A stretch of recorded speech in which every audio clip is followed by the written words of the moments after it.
Hello and welcome to Achievers Hive dear learners of IGNOU MS Psychology MPC 046 यानी applied positive psychology के easy notes का explanation चल रहा है।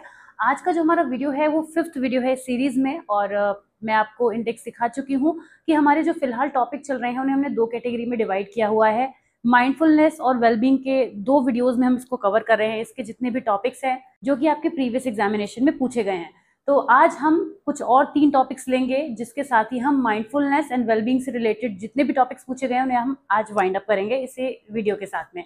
Mindfulness parenting से स्टार्ट करेंगे बिना किसी डिले के। चलिए वीडियो की शुरुआत करते हैं एंड आई होप कि आपको अप्लाइड पॉजिटिव साइकोलॉजी के जो टॉपिक्स हैं वो बहुत अच्छे से समझ में आ रहे होंगे। टॉपिक्स ईजी बहुत है लेकिन कॉन्सेप्ट को समझना भी कहीं ना कहीं जरूरी तो होता ही है एग्जामिनेशन में फॉर्मल वे में लिखने के लिए। माइंडफुलनेस पेरेंटिंग की जब हम बात करें तो आपने माइंडफुलनेस को समझा था। प्रीवियस वीडियो में मैंने समझाया था कि माइंडफुलनेस क्या है। जिस भी सिचुएशन में हम हैं, प्रेजेंट सिचुएशन में फोकस करते हुए अटेंशन के साथ में अपनी प्रेजेंस को वहाँ पे मेंटेन करना और इसके साथ ही अटेंटिव होकर वहाँ पे काम करना। तो माइंडफुलनेस पेरेंटिंग में हम जो इन्वॉल्व करते हैं that includes integrating mindfulness practices into the daily interaction and responsibilities of parenting. Parenting अपने आप में एक ऐसा प्रोसेस है जो पेरेंट्स बहुत अच्छे से समझ सकते हैं। वो खुद ही बहुत अच्छे से जानते हैं कि जब वो अपने बच्चों को रेज करते हैं तो किन डिफिकल्टीज के क्रॉस आते हैं, किस किस तरीके की चीज़ों को उन्हें डील करना पड़ता है। तो सभी चीज़ों पर उनको ध्यान देना होता है। तो उसमें वो अगर माइंडफुलनेस प्रैक्टिसेस को भी इन्वॉल्व कर लें, उसकी हेल्प लें, तो वो जो पेरेंटिंग है वो माइंडफुलनेस पेरेंटिंग कहलाएगी। It's about being fully present with your child, engaging in the moment with awareness, acceptance and compassion. कुछ की एस्पेक्ट्स हैं माइंडफुलनेस पेरेंटिंग के कि इसमें क्या क्या वो कंपोनेंट्स हैं जिनकी प्रेजेंस जरूरी है। अदरवाइज पेरेंटिंग तो सभी करते हैं। एक क्रिमिनल के लिए भी किसी ने पेरेंटिंग की होती है, एक साइंटिस्ट के लिए भी की होती है, किसी जो कुछ क्रिएटिव करता है उसके भी पेरेंट्स होते हैं। सभी की पेरेंटिंग तो होती है लेकिन फर्क क्यों हमें देखने को मिलता है। तो जब हम माइंडफुलनेस पेरेंटिंग की बात करते हैं तो ये कुछ की फैक्टर्स हैं जो उसमें जरूरी हैं। सबसे पहले तो आपको अपने बच्चे के लिए प्रेजेंट रहना है, being physically and emotionally available to your child, minimising distraction. बच्चे ये बहुत क्लियरली देखते हैं, महसूस करते हैं कि अगर पेरेंट्स बहुत ज्यादा फोन पर बिजी हैं तो वो उस हैबिट को ना ऑब्जर्वेशन स्किल्स के साथ ही एक्वायर कर लेते हैं। वो खुद भी वो चीज करने लगते हैं। पेरेंट्स से तो वो नेग्लेक्ट फील करते हैं लेकिन वो खुद भी फोन में लगे रहना चाहते हैं, ऐसी एक्टिविटीज में लगे रहना चाहते हैं क्योंकि एक तो वो देख के सीख रहे हैं, सीख तो रहे ही हैं तो वो काम करेंगे ही। साथ ही साथ उनको पेरेंट्स के टुवर्ड्स फील होने लगता है कि वो हमारे लिए अवेलेबल नहीं है और ये चीज उन्हें डिस्ट्रैक्ट करती है, डिफिकल्टी उनके लिए क्रिएट करती है। जब वो खेल रहे हैं, जब उनका कोई कॉन्वर्सेशन है या मील टाइम है, डेली रूटीन है या उनकी पढ़ाई से रिलेटेड चीजें हैं, उसमें प्रेजेंट होना, उनके साथ जुड़ाव क्रिएट करना, करेक्शन बिल्ड करना, ये बहुत जरूरी है जो कि पहला कंपोनेंट होता है माइंडफुलनेस पेरेंटिंग का। नॉन जजमेंटल अवेयरनेस होना बहुत जरूरी है। आपके साथ आपका बच्चा तभी उतना क्लोज हो पाएगा जब आप उसके संग नॉन जजमेंटल रिएक्शन देंगे। जहाँ पे बच्चे को लगता है कि मम्मी डांटेंगे, पापा डांटेंगे, मुझे इस चीज के लिए स्कोल्ड किया जाएगा, तो बच्चा जो है वो कभी भी आपसे अपनी बातों को शेयर नहीं करना चाहेगा। ये पेरेंट्स से बेहतर और कौन जानता है। तो एक नॉन जजमेंटल अवेयरनेस यहाँ पे होनी जरूरी है which allows for a deeper understanding of what they are experiencing और कम्युनिकेटिंग। जो भी चीजें वो अपनी लाइफ में कर रहे हैं उसमें कैसा वो महसूस कर रहे हैं आपसे शेयर कर पाएंगे। इमोशनल रेगुलेशन को मेंटेन करना जरूरी है इस पेरेंटिंग में। Parents practice self awareness to manage their own emotions, reducing reactive parenting. By recognising their feeling, parents can respond to their child's needs more thoughtfully rather than impulsively. अक्सर ऐसा होता है कि हम खुद गुस्से में होते हैं और हमसे बच्चा कुछ कहता है तो हम वो गुस्सा बच्चे के ऊपर निकाल देते हैं। लेकिन इसी जो हम माइंडफुलनेस की प्रैक्टिस करते हैं ना एज अ पेरेंट, कि हमें उन चीजों से बच्चों को कैसे अलग रखना है, कि हमारे खुद के इमोशंस अगर हम किसी वजह से डिस्टर्ब हैं फिर भी हमें अपने बच्चे के सामने वो चीजों को नहीं बिहेव करना है। यही है इमोशनल को रेगुलेट कर पाना, एक रेगुलेटर लगा लेना अपने इमोशन में कि वो किस सिचुएशन में किस वोल्टेज में कैसे रिएक्ट करेगा। Right. Empathy and compassion. Mindfulness encourages parents to see things from their child's perspective, fostering empathy. This can lead to more compassionate responses to children's behavior, acknowledging their feeling and teaching them emotional regulation. जब हम बच्चों के साथ बहुत compassionately behave करेंगे, empathetic behaviour हमारा रहेगा तो करेक्शन तो बिल्ड होगा ऑफ कोर्स। तो ये वो पॉजिटिव ट्रीटमेंट्स हैं जिन्हें हमें फॉलो करना है एज अ पेरेंट। एक्सेप्टेंस, हर मोमेंट को एक्सेप्ट करना है। अगर कोई डिफिकल्ट सिचुएशन आई, हमारा बच्चा जो है वो किसी चीज में, मान लीजिए कुछ बच्चे जो होते हैं वो पढ़ाई में थोड़ा वीक हो जाते हैं, तो पेरेंट्स इतना पैनिक हो जाते हैं, इतना घबरा जाते हैं, उन्हें लगता है बस यहीं पे हमारे बच्चे का भविष्य खत्म है, जबकि ऐसा होता नहीं है, ऐसा हो भी नहीं सकता। पर उस चीज को समझना ये बहुत जरूरी है कि एक्सेप्टेंस होना जरूरी है कि जो भी डिफिकल्टी आई है आपको एज अ पेरेंट उसको टैकल करना है, उसे सॉल्व करना है। आपका काम उस प्रॉब्लम को सॉल्व करना है, ना कि प्रॉब्लम से परेशान होना। तो एक्सेप्टेंस बहुत ज़रूरी है। और हाँ, एक बहुत इंपॉर्टेंट चीज़ की जो परफेक्शनिस्ट अप्रोच होती है ना पेरेंटिंग में, वो नहीं होनी चाहिए। हम बच्चे को भी बेस्ट बनाना चाहते हैं और खुद भी बेस्ट हो जाना चाहते हैं, पर वो बेस्ट ऑफ द बेस्ट वाली जो चीज़ होती है ना, वो एक प्रॉब्लम क्रिएट करती है actually. Mindfulness communication, listening actively to your child, speaking with intention and choosing words that promote understanding rather than conflict. इस तरह से अपने बच्चे से बातचीत करना। देखिए, एक तो बातचीत जब जैसे भी करेंगे ना, बच्चा वो सीख भी रहा होगा साइमल्टेनियसली। जब बात बच्चों की आती है तो वो पूरा टाइम सीख ही रहे होते हैं, उनका लर्निंग का ही फेज होता है। तो जब हम उनसे माइंडफुलनेस कम्युनिकेशन करेंगे तो वो ये चीज सीखेंगे, उनकी पर्सनैलिटी में भी वो चीज आ रही है, टू वे काम हो रहा है। और दूसरा, वो आपसे कनेक्ट होंगे, और जब तक कनेक्ट नहीं होंगे ना, वो आपसे बातें अपनी कह नहीं पाएंगे। मॉडलिंग बिहेवियर, ऑफ कोर्स ये तो सबसे ज्यादा किया जाता है, हम बिहेवियरलिज्म में भी यही पढ़ते हैं कि जो कुछ भी हम बच्चे के सामने बिहेव कर रहे हैं, ना केवल उसको जोड़ते हुए अपने कॉन्वर्सेशन में या अपनी सिचुएशन में, बल्कि बच्चा अगर दूर से देख रहा है, पेरेंट्स लड़ रहे हैं, तो भी वो बच्चे के लिए वो चीज़ गलत है, राइट। या हम कोई भी किसी के साथ बैठे हैं, कोई ऐसे इस तरीके की बातचीत जिसमें हम कोई बिचिंग कर रहे हैं, कुछ भी अब्यूजिव स्टेटमेंट का पेरेंट्स यूज कर रहे हैं, तो बच्चा नोटिस कर रहा है। तो हमें इस बात का ध्यान देना है कि we are a model to our child, और उस बच्चे को अगर हम चाहते हैं कि वो सही चीजें सीखे, तो पहले हमें खुद गलत चीजें करनी बंद करनी होंगी। पेशेंस एंड फ्लेक्सिबिलिटी, पेशेंस तो पेरेंट्स में ऑटोमेटिक आ ही जाता है जब वो पेरेंट्स बनते हैं, तो लेकिन उसको मेंटेन करके रखना बहुत जरूरी काम है। तो पेशेंस और फ्लेक्सिबिलिटी के साथ ही माइंडफुलनेस पेरेंटिंग हो सकती है। तो माइंडफुलनेस की प्रैक्टिस करके पेरेंट्स ना केवल अपने बच्चों की और अपनी वेलबींग को बेटर बना सकते हैं, बल्कि उनको एक ऐसा एनवायरनमेंट प्रोवाइड करा सकते हैं जिसमें वो धीरे धीरे ग्रो होते होते एक बेहतर इंसान बनेंगे, और फिर वही चीजें वो कैरी फॉरवर्ड करेंगे आगे, राइट। तो ये था पहला टॉपिक, छोटा था, इजी था, मैंने आपको कहा ही था कि क्विक हमारा वीडियो रहेगा आज का।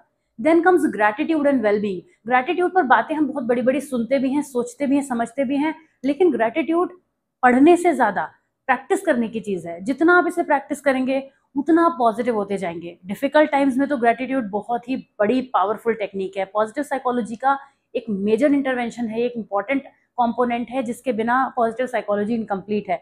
ग्रैटिट्यूड एक्चुअली होता क्या है आप सभी जानते भी होंगे, लेकिन फिर भी हम बात कर रहे हैं कि ग्रैटिट्यूड का मतलब ये होता है कि जो हमारे पास है, जो भी हमारे पास चीजें हैं, जो भी जिनके लिए हम खुद को ब्लेस्ड काउंट कर सकते हैं, ये हमें सोचना होगा, क्योंकि सेटिस्फैक्शन ग्रेटिट्यूड के साथ साथ चलता है। जब आप सेटिस्फाइड फील करेंगे तभी आप ग्रेटिट्यूड फील कर पाएंगे। अगर आप डिससेटिस्फाइड रहते हैं तो फिर ग्रेटिट्यूड आप जबरदस्ती खुद को पुश करके नहीं फील कर सकते। कि आपने देखा है ना, कई लोग ऐसे होते हैं, वो कहते हैं कि बाय गॉड ग्रेस मेरे पास सब कुछ है, वो जो भी है उनके पास में वो उससे सेटिस्फाइड है। अब वो सब कुछ उनके लिए सब कुछ है, क्योंकि सब कुछ की कोई लिमिट तो है नहीं। जब मैथ्स में नंबर्स की कोई लिमिट नहीं है, उसी तरीके से किसी भी चीज की कोई लिमिट नहीं है, खुशियों की भी कोई लिमिट नहीं है और दुखों की भी कोई लिमिट नहीं है।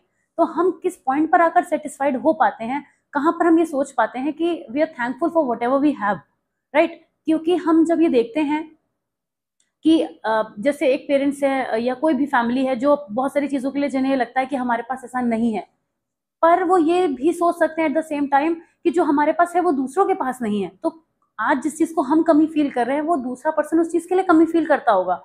ऐसे में जब वो सेटिस्फाइड फील करते हैं, so they can feel gratitude towards whatever they have. अब gratitude is not a theoretical concept, it's a practice, it's a behavioural thing which should be there in our personality, और होगी तो दिखेगी। जिसके अंदर gratitude वाली चीज नहीं है ना, ग्रेटिट्यूड जो फील नहीं करता, वो आप उसके अंदर इंजेक्शन नहीं लगा सकते ग्रेटिट्यूड के, वो कभी नहीं कर सकता। ये खुद से सेल्फ एक ऐसी चीज है जिसको हमें समझना होता है। Gratitude is the act of recognizing and appreciating the positive aspects of life, whether they are big or small. It's about acknowledging the good in one's life, often focusing on the contributions of others, on the simple pleasure we might otherwise overlook. तो gratitude में यही होता है कि जो भी चीजें हम हमारी लाइफ में हैं, उनके लिए हम स्मॉल विंस के लिए भी सेलिब्रेट करें। आपने देखा होगा कई लोग स्मॉल स्मॉल विंस के लिए सेलिब्रेट करते हैं, क्योंकि वो खुश होते हैं उसमें। उन्हें देख के दूसरे लोग ये कह सकते हैं बस इतने में खुश हो गया। तो आप ये सोच के देखिए कि जो उतना जिसको वो कम लग रहा है, किसी को वो बहुत ज्यादा लग रहा है। तो that's how gratitude is understood. अब जब हम ग्रेटिट्यूड की बात करते हैं, अच्छा टॉपिक हमारा है कि ग्रेटिट्यूड और वेलबींग का रिलेशनशिप क्या है। ऐसे भी आ सकता है क्वेश्चन कि ग्रेटिट्यूड, अगर ग्रेटिट्यूड हम प्रैक्टिस कर रहे हैं तो इतनी तो बात समझ में आ रही है कि वेलबींग पे वो इम्पैक्ट डालेगा पॉजिटिव वे में। तो जितने अब हम पॉइंट्स आगे लिखेंगे, चाहे वो आप इजी नोट से लिखें, चाहे अपने माइंड से लिखें, जैसे भी लिखें, वो सारे पॉइंट्स पॉजिटिव होंगे, क्योंकि ग्रेटिट्यूड कोई नेगेटिव चीज तो है नहीं। तो ये हमारी वेलबींग पर पॉजिटिव इंपैक्ट डालेगी। अब क्या क्या पॉजिटिव इंपैक्ट डाल सकती है? हमारी इमोशनल वेलबींग को पॉजिटिव करेगी, हमारे इमोशंस को पॉजिटिव करेगी, हमारे पॉजिटिव इमोशंस को बेटर करेगी। हम हैप्पीनेस फील करेंगे, जॉय फील करेंगे, एक्साइटमेंट हमें फील होगा, तो हमारी फिजिकल हेल्थ भी अच्छी होगी, मेंटल हेल्थ भी अच्छी होगी, और हमारे नेगेटिव इमोशंस को रिड्यूस करेगा। जाहिर सी बात है, जब हम सेटिस्फाइड हैं, खुश हैं, तो हमारा पॉजिटिव आउटलुक हो जाएगा, हमें चीज़ें अच्छी लगेंगी, हमें लाइफ अच्छी लगेगी, हमें लोग अच्छे लगेंगे, हमें सारी चीज़ों में खुशियाँ फील होंगी, ऐसा होता है। तो ऐसे में नेगेटिव इमोशंस धीरे धीरे कम होते चले जाते हैं, और जब नेगेटिव इमोशंस कम होंगे ना, तो वो हमारी बॉडी को अच्छा करेंगे। नेगेटिव इमोशंस सबसे ज़्यादा डिसऑर्डर्स तो बात की बात है, सबसे पहले हमारी बॉडी में डिके कर रहे होते हैं, हमें पता भी नहीं चलता। जब नेगेटिव इमोशंस बॉडी में रुके रहते हैं ना, तो वो बॉडी का डिके कर रहे होते हैं फिजिकल लेवल पर, फिजियोलॉजिकल लेवल पर, डिसीजेस क्रिएट कर देते हैं। और हम ये सोचते हैं कि हम बचपन में ठीक से खाना नहीं खाते थे, हमने अच्छे से एक्सरसाइज नहीं करी, इसलिए हमारा वेट बढ़ गया, हम बहुत सारे रीजंस देते हैं। पर बहुत कम लोग ये समझते हैं, जो जानते होते हैं एक्चुअल में, कि नेगेटिव इमोशंस बॉडी के अंदर डिसीजेस डेवलप करते हैं, आपके अंदर ऐसी बहुत सारी फिजियोलॉजिकल प्रॉब्लम को डेवलप कर देंगे, जिनको आप कोई दूसरी वजह दे रहे होंगे, लेकिन उसकी एक्चुअल वजह जो है वो नेगेटिव आपके इमोशंस होते हैं। खैर, इन सबको रिड्यूस करेंगे, रिड्यूस ऑटोमेटिकली होने लगेंगे नेगेटिव इमोशन, जब हम ग्रेटिट्यूड की प्रैक्टिस करेंगे। हाँ, ये हम बात कर ही चुके हैं, लेकिन फिर भी फिजिकल हेल्थ में हमारी फिजिकल हेल्थ को ओवरऑल इंप्रूव करेंगे, जिसमें क्या क्या चीजें हो सकती हैं। अब ऐसा नहीं है कि यही 2 पॉइंट्स हैं, आप इन्हीं के छोटे छोटे पॉइंटर्स बना दीजिए अंदर। स्लीप को इम्प्रूव करेंगे, स्लीप क्वालिटी बेटर होगी, तो हम ड्यूरिंग हमारी फिजिकल एक्टिविटीज हम एक्टिव रहेंगे, और इम्यून सिस्टम हमारा एक्टिव होगा, हमारे जो जितने भी स्ट्रेस हार्मोन्स हैं उनका लेवल लो रहेगा, और जितने भी पॉजिटिव हार्मोन्स हैं वो हाई रहेंगे, हमारा इम्यून रिस्पॉन्स अच्छा रहेगा, तो हमारी फिजिकल हेल्थ पे ऐसे फर्क पड़ेगा। सोशल वेलबींग पे क्या होगा, सबसे बड़ा इफेक्ट तो रिलेशनशिप्स पे पड़ेगा। जब हम ग्रेटिट्यूड फील करेंगे ना, ग्रेटिट्यूड की प्रैक्टिस करेंगे, हमारे अंदर एक ग्रेटिट्यूड का फीलिंग हमेशा होगी, तो हम रिलेशनशिप्स को वैल्यू करेंगे। भाई, फिर जो ग्रेटिट्यूड रहता है जिसके अंदर, वो हर चीज़ को वैल्यू करने लगता है, क्योंकि उसको तो हर चीज़ अच्छी लगती है, उससे तो ये लगता है कि जो भी है लाइफ में मोर देन इनफ है। तो ऐसे में पर्सन जो है वो रिलेशनशिप भी अच्छे से चला पाता है, वो दूसरों को अप्रिशिएट करना सीखता है। अप्रिसिएशन दूसरों का करना भी ग्रेटिट्यूड में आता है, कि आपके पास जो लोग हैं उनकी वैल्यू करना, जो रिलेशंस आपकी लाइफ में उनकी वैल्यू करना, सभी की चीज़ों की वैल्यू करना। इससे म्यूचुअल रिस्पेक्ट बढ़ती है, रिलेशनशिप भी अच्छे होते हैं, कनेक्शंस भी डीप होने लगते हैं, और ये फॉरगिवनेस को प्रमोट करता है। जब हम ऐसा महसूस करेंगे कि ठीक है, चीज़ों को जाने देंगे, लेट गो करना सीखेंगे, तो फॉरगिवनेस भी बढ़ेगी। और फॉरगिवनेस के क्या बेनिफिट हैं वो तो प्रीवियस वीडियो में आप पढ़ के ही आए, बहुत अच्छे से समझा था आपने। साइकोलॉजिकल रेजिलियंस इंक्रीज होगा, ऑप्टिमिज्म भी बढ़ेगा। जितनी भी पॉजिटिव टर्मिनोलॉजी जानते हैं ना पॉजिटिव साइकोलॉजी की, सब यहाँ पे आएगी, और सब कुछ आपको लिखनी भी है। तो हम grateful individuals tend to recover more quickly from adversity, they view challenges as opportunities for growth rather than insurmountable problems. Optimism भी देखने को मिलेगा, उनका ऑप्टिमिस्टिक आउटलुक होगा, जिससे कि बेहतर कोपिंग स्ट्रेटेजीज को फॉलो कर पाएंगे, मोटिवेशन हाई होगा, चैलेंजेस को वो डिफिकल्टी की तरह नहीं देखेंगे। सेल्फ इम्प्रूवमेंट भी होगा, ग्रोथ होगी उनकी, पर्सनल ग्रोथ जो है वो अचीवमेंट भी एक्वायर करेंगे, खुद का एस्टिमेशन भी अच्छा करेंगे, पर्सनली ग्रो करेंगे, लाइफ में बेटर करेंगे, हर लाइफ के हर एरियाज में वो बेटर करते नजर आएंगे। Practices for cultivating gratitude journal लिख सकते हैं आप, बहुत सारे लोग लिखते हैं, बहुत अच्छी हैबिट होती है ये, पर मोबाइल में नोट्स मत बनाइए, ये मैं जरूर कहूंगी कि आप जब ग्रेटिट्यूड जर्नल लिखना चाहते हैं ना, तो वो जो एक नोटिफिकेशन आपका पॉपअप होगा ना ऊपर, वो आपको जर्नल से उठा के कहीं और लेके चला जाएगा, तो उसको बिल्कुल भी कभी ऐसे फोन में नोट्स बनाना ये सब मत करिए, और किया भी नहीं जाता है एक्चुअल में तो। पर फिर भी कुछ लोग उसको भी कहने लगते हैं कि हम तो जर्नलिंग करते हैं। जर्नलिंग इज नॉट दैट कि आप फोन में अपनी कन्वीनियंट के हिसाब से चीजों को कर रहे हैं। आपको जर्नलिंग करने के लिए तो पहले अपने फोन से ही दूर होना पड़ेगा, क्योंकि वही आपका सबसे बड़ा डिस्ट्रैक्शन है, जो बहुत सारी एंग्जाइटी, बहुत सारा फियर, बहुत सारी ट्रबल्स लेके आता है आपकी लाइफ में, आती हैं बहुत सारी नेगेटिविटीज जो हैं वो फोन के रास्ते चल के आपके पास आ रही होती है, रोज आती हैं, पर हम उन्हें इग्नोर करते हैं, क्योंकि फोन हमारी लाइफ का एक पार्ट है, हम उसको भी उठा के फेंक नहीं सकते, तो उसको साथ साथ हम लेके चलते हैं। तो उसको आप जरूर साइड में करिए, जर्नल्स लिखिए, और एक्चुअली पेन से लिखिए, पेन पेंसिल से लिखिए, आपको अच्छा भी लगेगा। थैंक यू नोट्स, जब हम किसी भी को एक्नॉलेज करने के लिए थैंक यू नोट्स लिखते हैं ना, तो उस पर्सन को बहुत अच्छा लगता है। और डिफरेंट तरीके के नोट्स जब हम किसी को भी भेजते हैं तो बड़ा अच्छा लगता है। रिसेंटली मुझे याद है, एक स्टूडेंट को एक कुरियर करते वक्त कुछ इंटर्नशिप के रिलेटेड मैटर था, तो मैंने भी एक नोट लिख के भेजा, मुझे बड़ा अच्छा लगा। मतलब उस पर्सन ने भी मुझे, स्टूडेंट ने भी मुझे वापस से वो थैंक यू बोला, और उन्हें ये भी बोला कि मैम मैं समझ गया था कि जब आपने नोट लिखा था तो वो मेरे लिए था, बट स्टूडेंट ने मुझसे कहा था कि I am scared for examination और समथिंग, तो आप मुझे ऑल द बेस्ट कह दीजिए, ऐसे ही उसने बोला मुझे मैसेज में, चैट में। And I was going to compile all the जो पेजेस थे, सिग्नेचर वगैरह मैं कर रही थी, तो कोरियर के टाइम पे मैंने उसके अंदर मैंने अपने स्टेटस पे भी पोस्ट किया था व्हाट्सएप पे, जो लोग जुड़े हैं मेरे से वो देखते हैं, तो आप लोगों ने देखा होगा। तो वो थैंक यू नोट था, मतलब थैंक यू नोट तो नहीं था, वो ऑल द बेस्ट लिख के भेजा था मैंने। लेकिन आई नो कि वो जो रिसीवर ने भी कितना अच्छा फील किया होगा, और एज अ सेंटर मैंने भी बहुत अच्छा फील किया। तो वो एक हैप्पीनेस बिल्ड हुई दो लोगों के बीच में। वो छोटा सा मोमेंट था, बात होके खत्म हो जाती है, लेकिन वो चीजें याद आती हैं। अब जब मुझे टाइम पर वो बात याद आ गई तो मुझे भी अच्छा फील होने लगा। तो जाहिर सी बात है, पॉजिटिविटी आती है। माइंडफुल अप्रिसिएशन, हम जो हमारी लाइफ में चीजें हैं ना, उनको अप्रिशिएट करना भी बहुत जरूरी है। हाँ, टाइम टू टाइम हम चीजों को अप्रिशिएट करें, थैंकफुल रहें। वो ग्रेटिट्यूड ही है एक तरीके से, लेकिन ये वर्बल है। आप हमेशा लिख तो नहीं सकते हर चीज को। तो आप जब फील करते हैं छोटी छोटी चीजों के लिए, आप गॉड को थैंक्स कहें, आप बिलीवर हैं तो, और इसके अलावा जो लोग आपकी लाइफ में वैल्यू ऐड करते हैं, आप उनको थैंकफुल रहें। तो ये सब ग्रेटिट्यूड के ही एग्जाम्पल हैं। अच्छा, यहाँ पे मैं एक चीज़ और ऐड करूंगी। मुझे भी बहुत सारे स्टूडेंट जो हैं वो रोज़ इस तरीके के व्हाट्सएप पे भेजते हैं। मैं जैसे यूट्यूब स्टूडियो ऐप खोलती हूँ, उसमें मुझे दिख जाते हैं बहुत सारे कमेंट्स, मैं पढ़ती भी हूँ। कई बार मैं बहुत स्माइल करती हूँ, खुश होती हूँ, कभी कभी रिप्लाई रह जाता है, लेकिन रिएक्शन ज़रूर दे देती हूँ। तो ये सब क्या है, वो भी जो भी वैल्यू मैं उनकी लाइफ में ऐड करी हूँ, मेरी वजह से कुछ भी अगर उन्हें मिल पा रहा है, तो वो उसके लिए ग्रेटिट्यूड शो करते हैं। तो वो टू वे वर्क करता है। वो भी लिखते हुए सोचते हैं कि जब मैम पढ़ेंगी तो कितना खुश होंगी। मैं तो एक्चुअल में बहुत ही ज़्यादा खुश हो जाती हूँ। तो खैर, ये हमने इसकी बात करी। अब हमारा नेक्स्ट टॉपिक है, इस पे आ जाते हैं। मैंने आपसे कहा था ये बहुत छोटा टॉपिक है, बट छोटा कुछ रहता नहीं है मेरे पास आने के बाद में, वो थोड़ा बड़ा ही हो जाता है। पोस्ट ट्रॉमेटिक ग्रोथ को मैं नेक्स्ट 5 मिनट्स में पक्का कवर करूंगी, क्योंकि मैं टाइम भी देख रही हूँ। हाँ, ज़्यादा टाइम अभी नहीं हुआ है। चलिए, पोस्ट ट्रॉमेटिक ग्रोथ जो नाम है, ये जो है वर्ड है पोस्ट ट्रॉमेटिक ग्रोथ, एक तो पूछा जाने वाला टॉपिक है 6 मार्कर में ये। और ये अपने आप में वर्ड ही बहुत कुछ कहता है। ऐसी ग्रोथ जो किसी ट्रॉमा के बाद रिकवरी से आती है। मतलब पर्सन किसी बहुत डिफिकल्ट टाइम से गुजरा, और उसके बाद फिर उसने बाउंस बैक किया। एक टाइम तक तो वो सफ़र करेगा, पीटीएसडी के इशू के साथ भी चल सकता है वो, लेकिन फिर कब तक? हर पर्सन की एक स्ट्रेंथ होती है, मेंटल स्ट्रेंथ होती है। कभी कभी कोई उस ट्रॉमा से जल्दी रिकवर कर जाता है, और ऐसे में जो पर्सन है वो जो ग्रोथ पकड़ता है, उसी को हम पोस्ट ट्रॉमेटिक ग्रोथ कहते हैं। Post traumatic growth refers to the positive psychological change experienced as a result of struggling with highly challenging life circumstances। कुछ भी डिफिकल्ट सिचुएशन हो सकती है, ट्रॉमा रिलेटेड होगी। It is not about returning to a baseline, but rather about growing beyond it. Here's how PTG manifest and its implication। क्या क्या होता है पर्सनल पोस्ट ट्रॉमेटिक ग्रोथ में?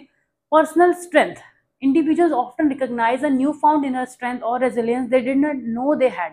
जब हम किसी डिफिकल्ट सिचुएशन के क्रॉस आते हैं तो बहुत टाइम स्ट्रगल करते हैं, परेशान रहते हैं, डिप्रेस रहते हैं, लेकिन एक ऐसा भी पॉइंट आ सकता है जब हम ये रियलाइज करते हैं कि we are not meant to be in this situation forever, हमें उससे बाहर निकलना ही होगा। तो ऐसे में हम रियलाइज करते हैं कि हमारे अंदर इतनी बुरी कंडीशन के बाद भी स्ट्रेंथ है। मेरे पास लगातार ऐसे स्टूडेंट्स व्हाट्सएप पे मुझे बताते हैं, अपनी स्टोरीज शेयर करते हैं कि मैम ऐसी लाइफ डिफिकल्टी से हम जा रहे हैं, या ऐसा कुछ हो रहा है, प्रॉब्लम्स अपनी अपनी बताते हैं। तो फिर वो मजे की बात यह है कि वो उसी में अपना कोई सोल्यूशन भी बता रहे होते हैं कि मैम मैं ऐसा चाहती हूँ कि मैं ऐसा कुछ करूँ जिससे मेरे साथ ये चीज़ें बेहतर हो जाएं, मैम मेरा सपना ये है कि मैं ऐसा करूँ। उनके पास अपना जो विजन है ना वो क्लियर है। तो वो जानते हैं कि किस पॉइंट पे आके मेरी स्ट्रेंथ क्या है। जब वो अपनी स्ट्रेंथ के बारे में जानते होंगे तो उन्हें पता रहेगा कि मैं किस रास्ते पे चल सकती हूँ। बट वो कहीं ना कहीं मुझसे क्लैरिटी और गेन करने की कोशिश करते हैं। तो अपनी पर्सनल स्ट्रेंथ को आइडेंटिफाई कर पाना सबसे इंपॉर्टेंट चीज़ यहाँ पे हो जाती है, जिससे हमारे अंदर अपनी एबिलिटी को लेकर या किसी फ्यूचर चैलेंज को हैंडल करने को लेकर एक स्ट्रेंथ और कॉन्फिडेंस आने लगता है। न्यू पॉसिबिलिटीज, ट्रॉमा के बाद लोग जो होते हैं they might explore new life paths और opportunities they wouldn't have considered otherwise, leading to a reevaluation of priorities and life goals. जब कोई भी पर्सन किसी ट्रॉमा से गुजरता है तो उसके बाद वो देखता है चीज़ें बहुत बदल जाती है, 180 डिग्री चेंज हो जाती है। इतना बदल जाती हैं कि जैसा वो पहले सोच रहा होता है वैसी लाइफ होती रह ही नहीं जाती है, इतना कुछ बदल जाता है। अब उस बदली हुई लाइफ में ना नए सिरे से सोचना, नए तरीके से लाइफ को जीने की कोशिश करना, ये बहुत ही इंपॉर्टेंट होता है। तो ये तब होता है जब पर्सन पोस्ट ट्रॉमेटिक ग्रोथ के प्रोसेस में होता है, वो ग्रोथ को वो एक्वायर कर रहा होता है। तो यहाँ पे वो न्यू पॉसिबिलिटीज को भी देख सकता है। अप्रिसिएशन ऑफ लाइफ, जब ग्रोथ हो रही है तो हम जाहिर सी बात है फिर अब लाइफ को एक नए सिरे से देख रहे हैं, तो हम उसे अप्रिशिएट करेंगे।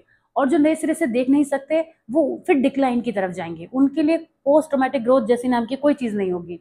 और बहुत से लोग होते हैं गिव अप कर देते हैं, नहीं कर पाते हैं। मगर मैक्सिमम लोग जो होते हैं ना, भले ही उनकी लाइफ में वो पीटीजी लेट आए मगर आता है, ऐसा नहीं है कि नहीं आता है। Relational depth, relationship can deepen with individuals seeking more meaningful connections, valuing support और feeling a desire to help others who have suffered similarly. जो लोग, किसी ने भी पर्सन ने अगर कोई डिफिकल्ट सिचुएशन लाइफ में देखी होती है ना, तो वो दूसरे की प्रॉब्लम को वैसा समझ सकता है। तो ये एक कंपोनेंट है जो हमें यहाँ पे देखने को मिलता है। Spiritual change, people might experience a shift in their spiritual और एग्जिस्टेंशियल अंडरस्टैंडिंग, फाइंडिंग न्यू और रिन्यूड मीनिंग और फेथ इन लाइफ।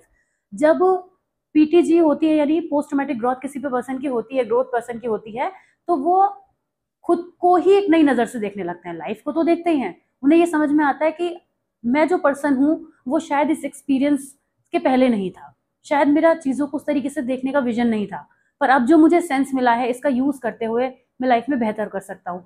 तो उनके अंदर एक स्पिरिचुअल चेंज भी आता है। और भी बहुत सारी चीजें आप समझ सकते हैं।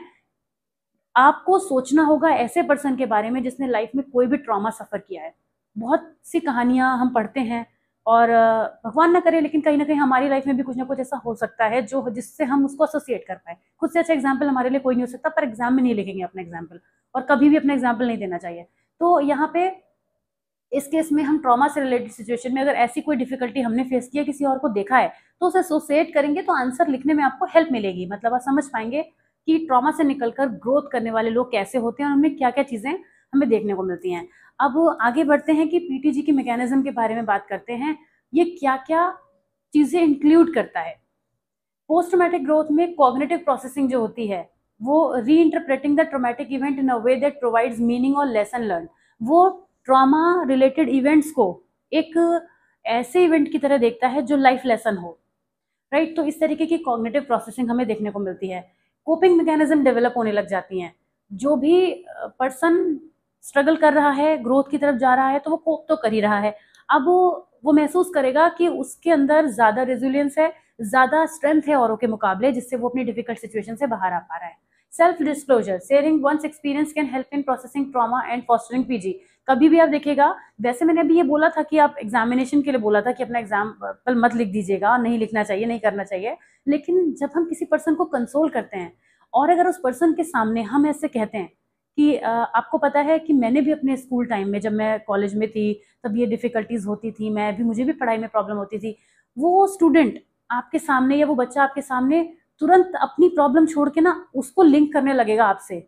अच्छा, मतलब जिन मैम से मैं बात करूँ प्रॉब्लम उन्होंने भी देखी है, ये उसका माइंड तुरंत हो जाएगा और उसको अपनी प्रॉब्लम उसके अपने रेस्पेक्ट में छोटी लगनी शुरू हो जाएगी, राइट। पर हमें इसको बहुत स्मार्टली मैनेज करना है। ये नहीं है कि हम दुखी होकर बताना शुरू कर दें कि अरे मेरे संग भी तो यही हुआ था। नहीं, हमारी जो अप्रोच है as a psychologist, as a person, हमें वो डिफरेंस मेंटेन करना है कि हम उसको उस तरह से उस चीज को बताएंगे कि वो उसके काम आए, ना कि हम वहां पर एक जो है वो सिंपैथी लेने के लिए बैठ जाएं। वो काम हमें नहीं करना है, राइट। तो हमें अपने उस अगर कोई एक्सपीरियंस है भी तो उसको इतना स्मार्टली यूज करना है सिचुएशन में कि वो पर्सन की हेल्प करे। तो ये चीज भी हेल्प करती है। इम्प्लीकेशंस की बात करें तो post traumatic growth does not happen for everyone, it is contingent on various personal, social and situational factor. मैंने आपको बताया बहुत सारे लोग नहीं कर पाते, गिव अप भी कर देते हैं, और किसी के लिए बहुत लेट भी हो सकती है ग्रोथ, लेकिन होती भी है।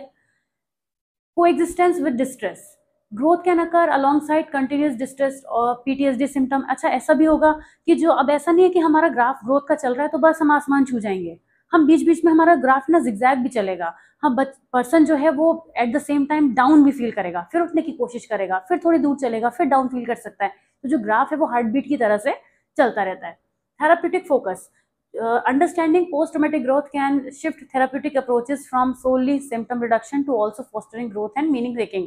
इनका भी हम यूज करके बेटर कर सकते हैं पर्सन को। डिफरेंट थेराप्यूटिक इंटरवेंशन भी यूज करते हैं और ये खुद भी एक थेराप्यूटिक फोकस लिए हुए होता है। जब ग्रोथ हो रही है तो कुछ ना कुछ थेराप्यूटिक तो उसमें है।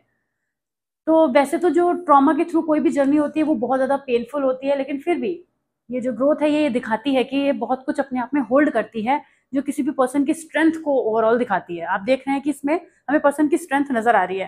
तो टॉपिक काफी पूछा गया है और नेक्स्ट वीडियो में हम हैप्पीनेस एंड इमोशन की तरफ जाएंगे, हैप्पी हैप्पी बातें करेंगे। वैसे सब कुछ हैप्पी हैप्पी चल रहा है क्योंकि पॉजिटिव साइकोलॉजी है ये, और मुझे सचमुच बहुत अच्छा लग रहा है। आप लोगों को पढ़ाने में बहुत ही मजा आ रहा है। आप लोगों को कैसा लग रहा है अभी जरूर बताइएगा। वैसे आप लोग तो ग्रेटिट्यूड प्रैक्टिस अक्सर ही करते रहते हैं। आज आप सभी को मैंने उसके लिए थैंक यू भी बोला है, and again once again thank you so very much. मैं मिलूंगी आपसे नेक्स्ट वीडियो में। Till then take care of yourself, see you soon, bye bye.